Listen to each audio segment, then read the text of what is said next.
Hello and welcome to There's No Business Like, a podcast where friends and industry colleagues explore topics and interview leaders in our industry of professional theatrical touring. Welcome back to another episode of There's No Business Like. I'm Bryan Zelmer, Executive Director of Bardavon Presents. The rest of the Pod Squad wasn't able to join me today, so we'll get right into the interview. I had the pleasure of sitting down with a very special guest, Alex Morgan, also known as Silencio Pantomimo, a professional mime. So, with no further ado, here's my conversation with Alex Morgan.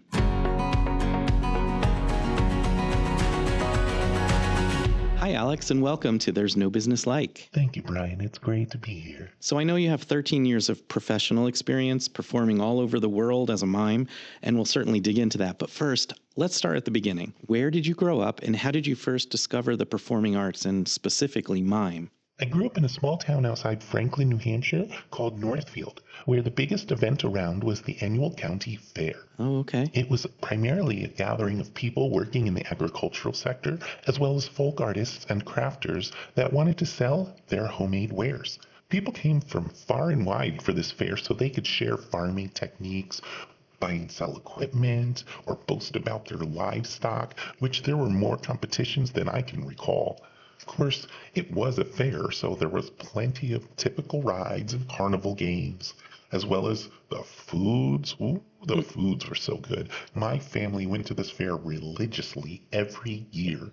I don't mean we would go once a year. I mean the entire family centered everything around fair days, and we would go all 5 days it was in town. When I was only 3 or 4, I saw a mime there. It was like magic. He performed there every year, and it was a thing I anticipated about the fair each year.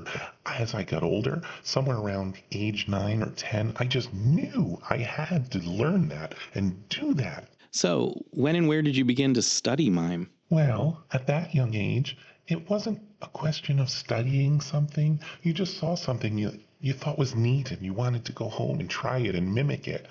I then discovered that there were books about mime in our local library. Small as it was, for some reason, they had a decent number of books about the subject. I feel like it was the universe encouraging me. That's incredible. I'd take out only one of these books at a time and read it with a fine-tooth comb. I'd internalize and practice what was talked about in the books over and over until I essentially had the whole book memorized. And then I'd go back to the library, return it, and check out another one. Gotcha. I only got through 3 or 4 of those books before I stumbled upon Marcel Marceau.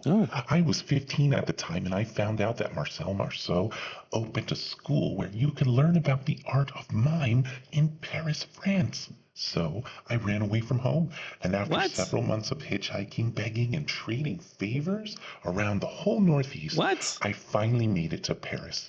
Sadly, I didn't realize that his school only lasted for 2 years and then shut down. Oh my goodness, you ran away from home at 15 and hitchhiked all the way to Paris, France from New Hampshire? There's so much to unpack there. Yeah, I know. It was foolish.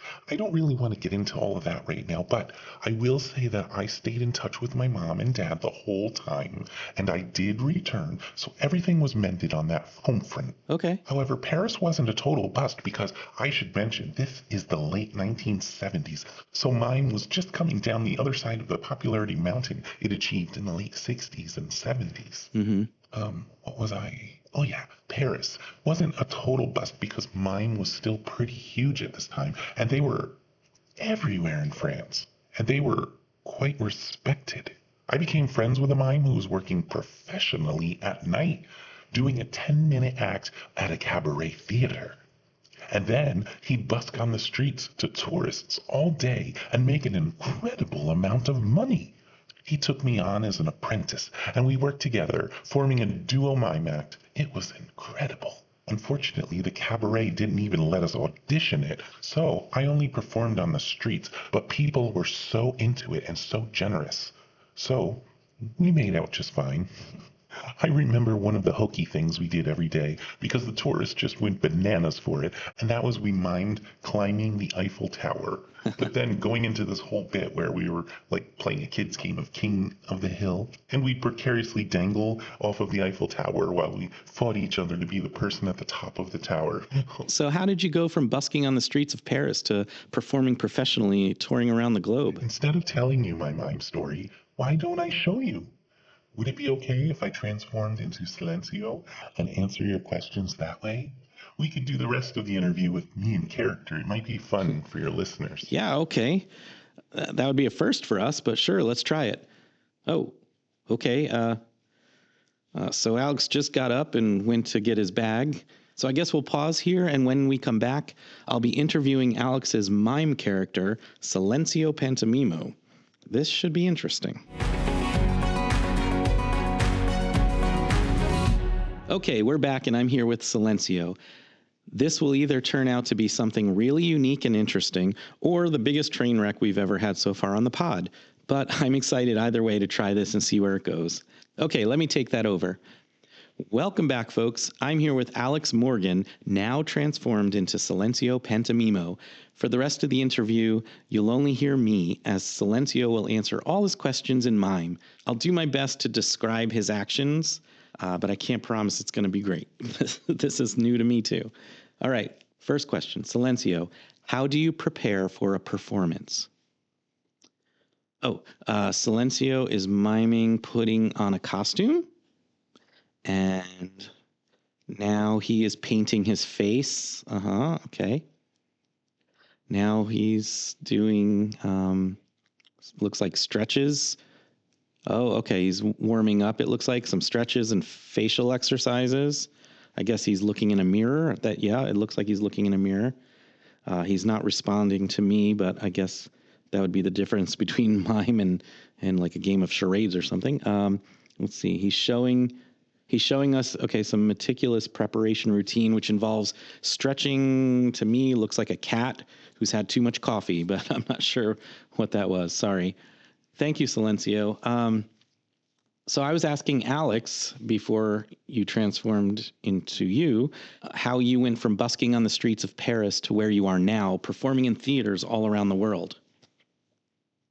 Oh, sorry. I keep forgetting I have to describe because my listeners can't see you. Okay, so he is now climbing an imaginary ladder. Okay, he's still climbing. This is pretty incredible. Wait. Okay, he stopped. It looks like to wipe his brow. It must be a really high climb. Now he's digging into one of his pockets. He's digging into his right pocket with his right arm, and his left arm, I guess, is wrapped around the ladder. I think, he just looked down. He's hugging the ladder with his left arm. He just got dizzy or something by the height that he's climbed up, I guess. He's wiping his forehead and putting something back in his pocket. I guess that was a rag or something, or a handkerchief. And he's now climbing the ladder again, slowing down. Oh, he stopped. He's reaching up to feel the top of the ladder. I guess he's reached the top of the ladder. It seems like he's waving his hands all around like there's no ladder up there. I think he's hanging on the top of the ladder now and looking down. Seems to be dizzy and frightened by the height. Yep, I get that. He's quickly popped his right index finger into the air. Okay, I get it. He has an idea. His right hand is now digging into his right pants pocket again. Is he getting the handkerchief? No, he's getting a few items out, I think. I'm not quite sure what they are at this moment, but he's taking things out and placing them under his chin to hold and his armpit and just trying to not drop them.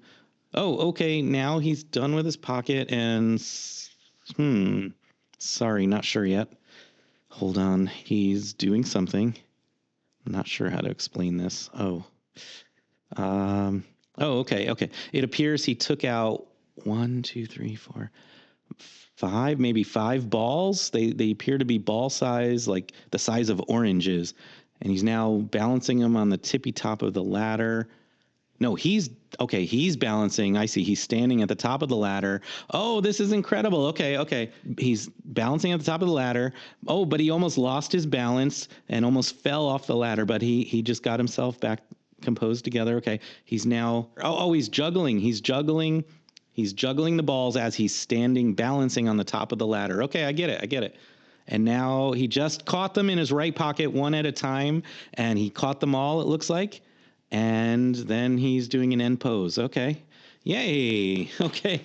Thank you, Silencio. That was great. Not quite sure I understand how that is an answer to my question, but we'll take it since this is totally new. I'm sure there was some kind of answer there, and maybe I'll get it on playback. I doubt it, but we'll see.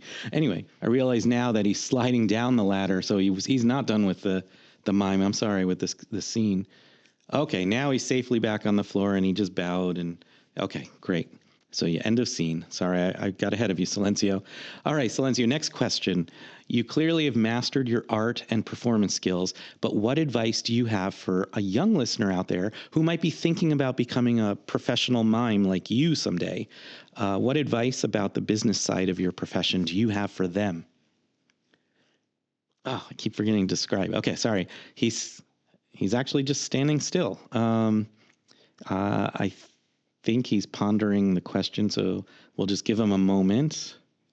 Oh, he's grinning and looking up. Okay, I think that means he's got it. He's beginning to bend over at the hips and is okay. He's placing his hands on the floor. I should mention his hands are open and flat against the floor. He's kind of arched over like the letter N with his feet and hands. Oh, he's now raising his legs very slowly, though. This takes a lot of strength and skill and balance. Wow. And he's now gone into a full handstand. He's just on his hands, and he's perfectly straight up and down with his legs pointing up in the, I'm not sure what he's doing, but his feet are straight, and then he's bending at the ankles and pointing sort of up and down with his toes. Oh, he just quickly dropped to the floor head first. I thought he was going to bang his head. Okay, but he rolled into a ball. That was pretty scary, Silencio. All right, and now, incredible. Now he's hobbling around. Not quite. Let's see, his knees are completely bent, sort of hopping, but not really, on the balls of his feet. He's waving his arms. They're bent arms. I think I understand. I think he's a chicken. I think. Yeah, he's got to be a chicken. Okay, he's hobbling around the floor, flapping his elbows like chicken wings. Kind of think like the chicken dance. That's what it kind of reminds me of, the movement he's doing. I'm not quite sure what this means, but all right. Ladies and gentlemen, we have a mime chicken. Okay. Never seen that before. And he just laid an egg. Dare I even say it? This is cluckin' hilarious. All right, sorry, bad pun, but I had to do it.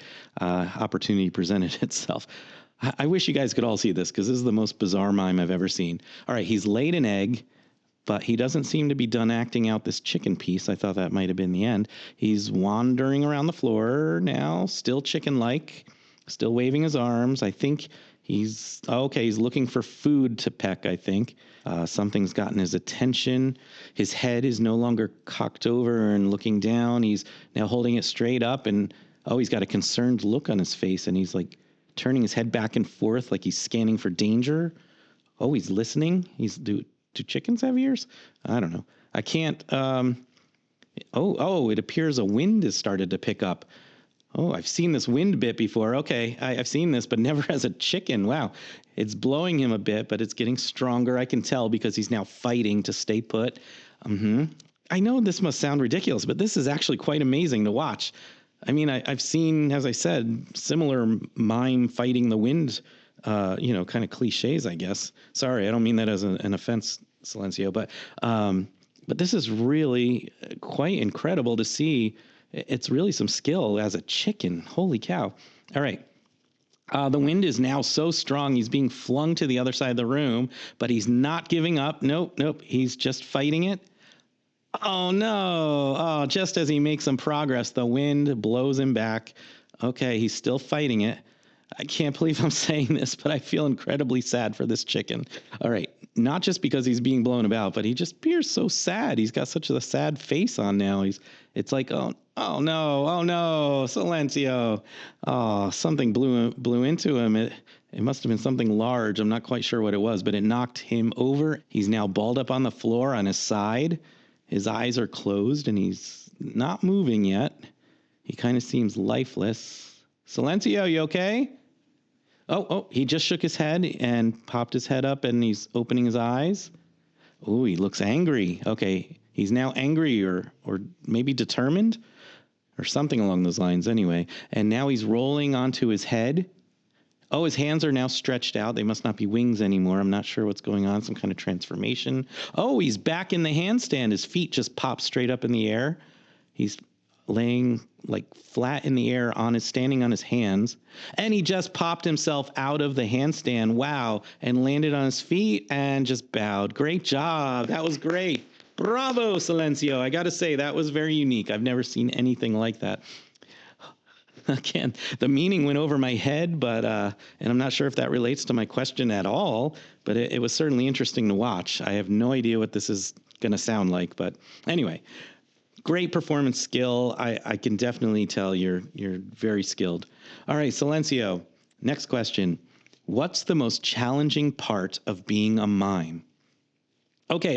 Silencio is now miming a snake? No, it's a rope, I think. He's taking a rope out of his backpack or bag, or he's pulling it and working at it.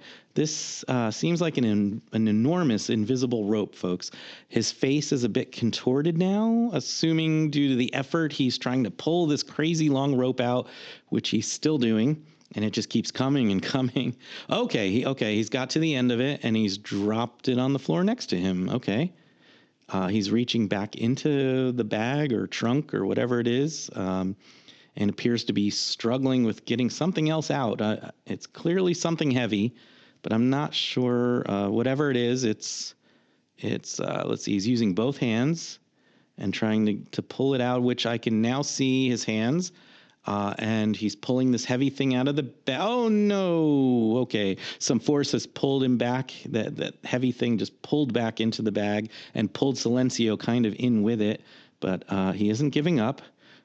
All right. He just let go, and he's now looking around. He's looking at me, and he shrugged his shoulders. Is that the end? No. Okay. I guess that was it for that one. Okay. That is the end. Okay, great. Silencio, this has been a fun experiment. I just have two more questions. They're ones I always ask. First, if we were to get into a time machine and visit your younger self back when you were performing on the streets of Paris, what advice or encouragement would you want to pass along to yourself? He's thinking again. He's reaching above his head. He's grabbing something. Okay, it's a light bulb. I get it. He has an idea. He's now feeling the air behind him. There's something there. It appears to be quite large. Oh, okay. I think I know this one. Okay. He's indicating walls and sides of a large box. Yes. I'm guessing that's to signify the time machine. Good one, Silencio. All right, he's appeared to have discovered something in the middle of one of the sides of the large box. I think he's showing it's a handle of some sort. Okay, he's appeared to have opened the door and is now going inside the box.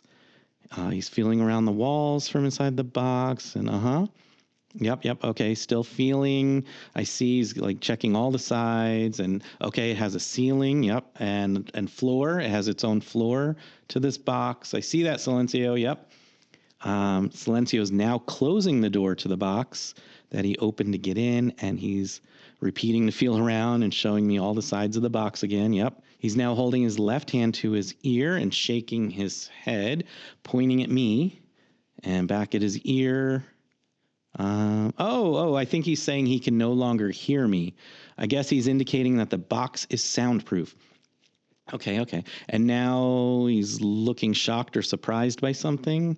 He's looking a little bit worried, I'd say even. He's starting to get a little kind of frantic, just feeling around, still touching the walls.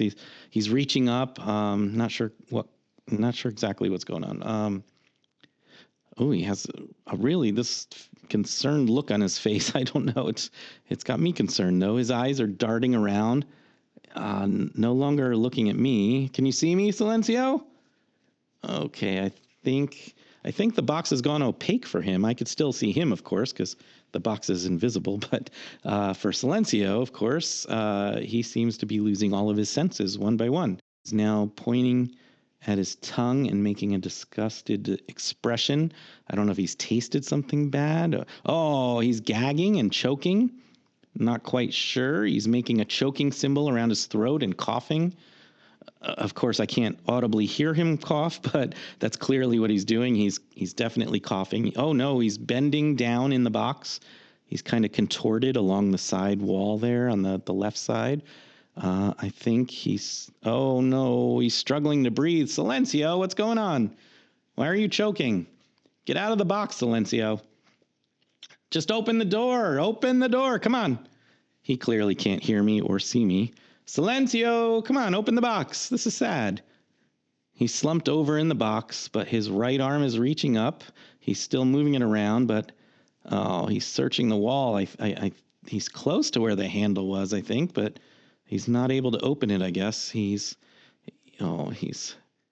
clearly struggling to breathe. Oh no. He's passed out. He's silent and still as a lump on the floor. Silencio! Silencio! Hey, is that the end of the scene?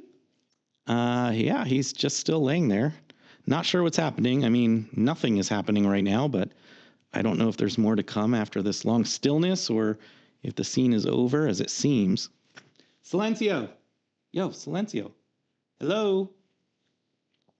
I was going to ask him what his favorite part of the industry was today, but it looks like we're done. Silencio! Hey, are you okay? For real? Are you okay? Is this still part of the act? Is he okay?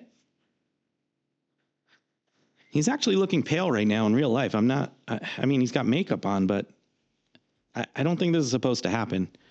Can someone check on him, please? Yeah, okay, I'm gonna end this here. Thanks for tuning in to another episode, and we hope you tune in next week. Until then, be kind to yourself and take care. Silencio! Come on, what's going on? You all right? All right, everyone. Thanks for listening to There's No Business Like. Our producers and hosts are Bryan Zelmer, Josh Benson, Kevin Maynard, Katie Miller, and me, Danielle Van Hook. Views expressed in this podcast are ours alone and are not reflective of the organizations we are a part of. Keep up with us at nobusinesslike.com. There you'll find links to all of our episodes and socials. If you like this podcast, give us a like, a follow, a review, or our favorite, a 5-star rating. Oh wait, what was that site? I got it, don't worry. It is nobusinesslike.com. Do I sound out bus-I-ness every time I type it? Yep, sure do. Stay in touch, my friends. Thank you, Bryan. Thank you, Bryan. Thank you, Bryan. Thank you, Bryan. Thank you, Bryan. Thank you, Bryan. It's great. Thank you, Bryan. It's great to be here. I remember one of the hokey things we did every day because the tourists just went bananas for it, and I would throw... I remember one of the hokey things we did every day because the tourists just went bananas for it, and I would throw... I keep singing I would throw. People came together from far and wide. People came together from far and wide for this fair. People came from... starting over. April Fools! No mimes were injured, maimed, or disfigured in the making of this podcast.